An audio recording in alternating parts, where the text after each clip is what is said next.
नमस्कार साथियों। जिस तरह से बिहार विधानसभा चुनाव का जो रिजल्ट आया है, ये अपने आप में अप्रत्याशित है, अविश्वसनीय है और इस बात की अपेक्षा नहीं की जा रही थी कि इस बार जो है एनडीए की का जो एक तूफान आएगा और वो तूफान सबको ले जा करके डुबो देगा। दोस्तों, जो फिगर, जो आंकड़ा बीजेपी का आया है इस बार विधानसभा चुनाव में, अगर वही फिगर जेडीयू का आता, नीतीश कुमार की पार्टी का आता, तो ये बात इतनी अचरज वाली नहीं होती। लेकिन जो फिगर बीजेपी ने इस बार दिखाया है, तो इस बात को लेकर के आशंका और बढ़ जाती है कि कहीं न कहीं चुनाव आयोग का जो है इसमें सहयोग ज़रूर रहा होगा।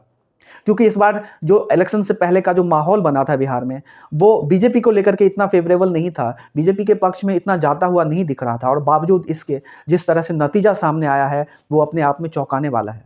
और इसी बात को संज्ञान में लेकर के जो आम आदमी पार्टी के नेता संजय सिंह ने बहुत बड़ी बात कही है। उन्होंने डायरेक्टली जो है वो चुनाव आयोग पे सवाल उठाया है, चुनावी प्रक्रिया पे सवाल उठाया है और उन्होंने ये बात बोला है कि इस तरह से अगर चुनावी प्रक्रिया रहेगी तो फिर आगे क्या होगा, ऊपर वाला ही जानता है। दोस्तों, पहले आप संजय सिंह की ये स्टेटमेंट आप सुनिए कि किस तरह से उन्होंने अपनी जो है वो नाराजगी जताई है। चुनाव हाईजैक हो चुका है। अब इस चुनाव का कोई मतलब नहीं है और बिहार में जीत का प्रमाण पत्र एनडीए को पहले ही ज्ञानेश कुमार जी ने मोदी जी को दे दिया है। ये मेरा पहले का बयान है, 3 महीने पहले बोला था। 80 लाख वोट जिस राज्य में काट दिए जाएंगे, जिस राज्य में 5 लाख वोट डुप्लीकेट बनेंगे, जिसमें 1 लाख वोट अता पता नहीं किसका है, उस राज्य के चुनाव परिणाम क्या होंगे? आप सहजता से इस बात को समझ सकते हैं। तो आज पूरी एनडीए को और मोदी जी को जाके ज्ञानेश कुमार को बधाई देनी चाहिए, उनको मिठाई खिलाना चाहिए, उनका माल्यार्पण करना चाहिए कि ज्ञानेश कुमार जी, आपकी कृपा से हम लोग बिहार जीत गए। यही हुआ है। दिल्ली के अंदर 40,000 वोट केजरीवाल साहब की विधानसभा में चुनाव शुरू होने से पहले कट गए थे। दिल्ली के अंदर हमने मंत्रियों के घरों में जहां 3 वोट थे वहां 33 वोट पकड़ा, 25 वोट पकड़ा, 26 वोट, 15 वोट, 22 वोट, ऐसे ऐसे वोट बनवाए गए थे। जब अलग अलग राज्यों के लोग जाके दूसरे राज्यों में वोट दे रहे हैं, तो क्या चुनाव हो रहा है? क्या चुनाव है ये?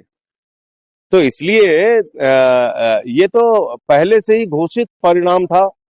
आज उसका इंतजार कर रहे थे हम लोग कि 14 तारीख कब आएगी और कब ये सब चीजें हम लोग देखेंगे। लेकिन बोल मैंने पहले दिया था। इंडिया गठबंधन का आम आदमी पार्टी मिलकर चुनाव लड़ती है तो क्या करती नहीं, देखिए, अब हम उस गठबंधन का हिस्सा नहीं है तो उस पे अब ये सारी बातें करने का कोई अर्थ नहीं है। हम 83 सीटों पे वहां चुनाव लड़े, उसके प्रचार के लिए भी गया और मैंने कहा भी था कि हम प्रचार के लिए जा रहे हैं। लेकिन ज्ञानेश कुमार ने जीत का प्रमाण पत्र मोदी जी को पहले ही दे दिया है। ये मेरा आज का बयान नहीं।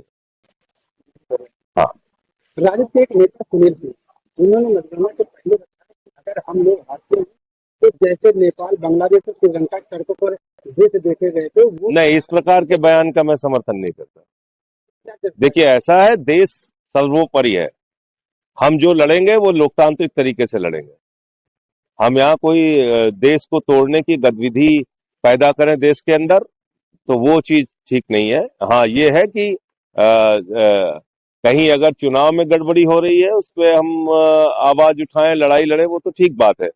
लेकिन हम यहाँ इसको बांग्लादेश बना देंगे और नेपाल बना देंगे, इसलिए थोड़ी हम पैदा हुए हैं। इस बार तो दोस्तों रिकॉर्ड जो है वो स्थापित हो गया, क्योंकि इस चुनाव से पहले बिहार का इतिहास रहा है कि जब भी 5% से ज़्यादा अगर वोटिंग का आंकड़ा रहा है तो सरकार बदली है, जो वर्तमान सरकार है वो बदली है। लेकिन इस बार वोटिंग का जो परसेंटेज है, वोटिंग का जो आंकड़ा था वो 10% ज़्यादा वोटिंग हुई थी। तो कायदा से जो है, जो अगर इतिहास को देखा जाए तो सरकार बदलने वाली थी, लेकिन बावजूद इसके जो है सरकार ने और बेहतरीन प्रदर्शन किया है और बीजेपी ने अपनी जो स्थिति है और मजबूत की है बिहार में और अपनी पकड़ और मजबूत बनाई है।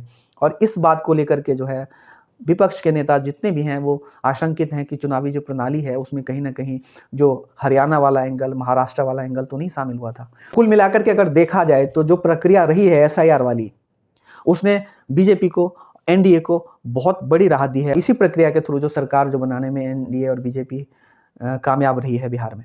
दोस्तों, इस बारे में आपकी क्या राय है, कमेंट करके जरूर बताना। कंटेंट देखने के लिए बहुत बहुत धन्यवाद। चैनल को सब्सक्राइब और शेयर करिएगा। बहुत बहुत धन्यवाद।